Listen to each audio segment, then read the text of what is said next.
Stephen Quinn, Sierra Vista, Arizona. So for me, I was working as a heating and air conditioning repairman about 3 years ago, and had been doing that for several years. And I enjoyed it, but it wasn't really getting me where I wanted. And I'd always, seen the shows on television where you get to fix and flip houses and do those different things, and really wanted to be able to do that for myself. I'd read every book that I could, but never could figure out how to make that transition. And one day I came across, the Renatus information, got to take a look at that online, and realized that it could help me bridge that gap. And so after checking it out for a while, my wife and I decided that we would go ahead and get involved in the Renatus community and in the classes. We've done, in the last 3 years, 8 fix and flips.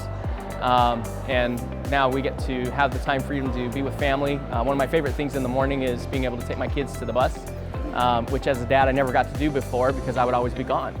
So my wife and I just kind of enjoy that idea of working together with our family and being able to go out and do our work as well.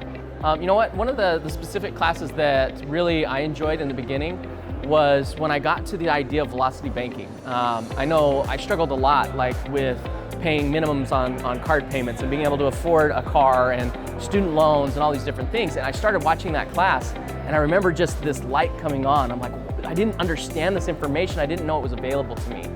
And so my wife and I sat down, I told her, I said, I need to watch all this class. I need to get this information in.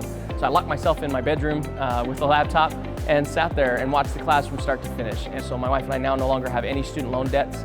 We have over $100,000 in equity in our house when before we were struggling just to make the bill.